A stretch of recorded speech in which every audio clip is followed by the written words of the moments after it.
या युती शासनाचं सुरुवातीलाच मी मनापासून अभिनंदन करेन, कारण आपल्याला माहिती आहे की व्यावसायिक शिक्षणासाठी संपूर्णपणे मुलींना मोफत शिक्षणाची सोय उपलब्ध करून देणारं हे आपलं सरकार.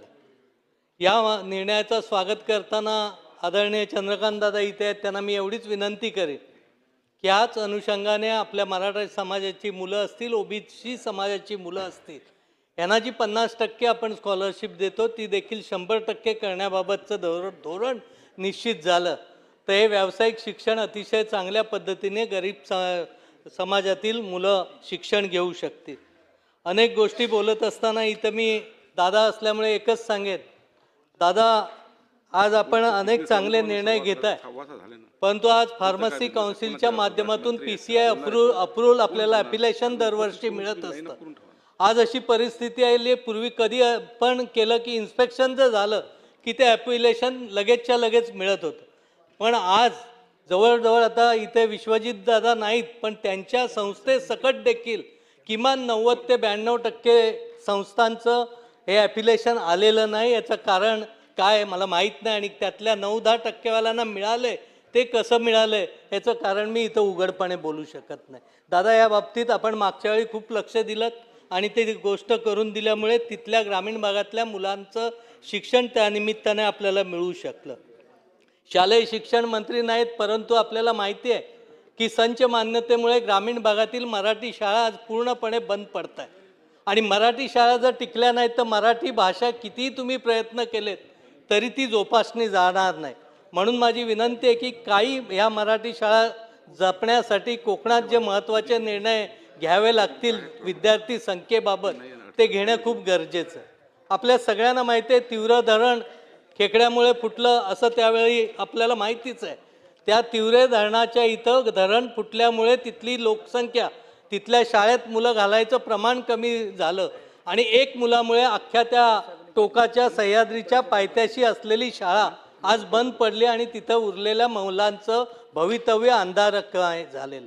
आणि त्याचबरोबर एक करबवणा म्हणून गाव आहे, ती शालेय शिक्षणाच्या मिस्टेकमुळे एक मुलगा दाखवला नाही आणि आज ती शाळा बंद करण्याचा निर्णय झाला. ते 3 शिक्षक दुसऱ्या शाळेत पाठवले, त्यामुळे आज तिथल्या भागात ती म्हणजे आपली चूक असताना त्या शाळा बंद करण्याचा निर्णय घेतला आहे.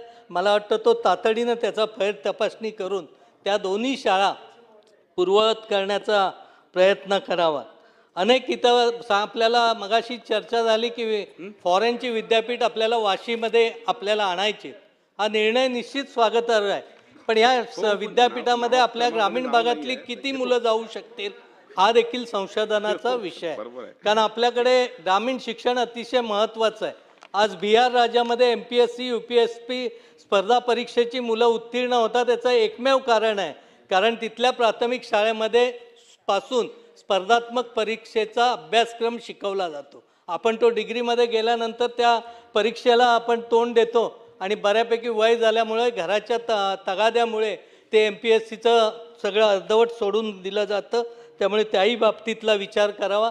एज्युकेशन लोनबाबत आपल्याला काही महत्त्वाच्या गोष्टी कराव्या लागतील, कारण मॉर्गेज दिल्याशिवाय कुठचीच बँक त्या पालकाला उभी करत नाही, आणि अशावेळी मग त्याला एज्युकेशन लोनचा फायदा कशा पद्धतीने होईल, त्यामुळे त्याच्यामध्ये सुलभता आणण्याच्या दृष्टीने प्रयत्न करणं खूप गरजेचं आहे.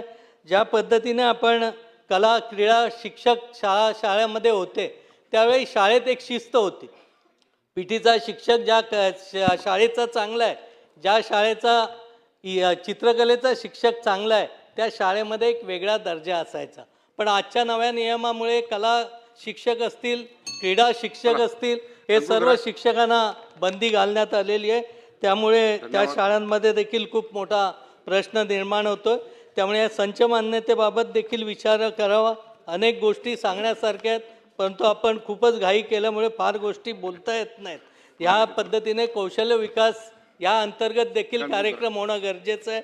शिका आणि कमवामध्ये काम करत असताना अनेक गोष्टी त्यामध्ये अंतर्भाव करणं गरजेचं आहे. कोकण, विदर्भ, मराठवाडा, इतर महाराष्ट्र या भागासाठी स्वतंत्र उच्च शिक्षण विकास आराखडा तयार करणं देखील गरजेचं आहे.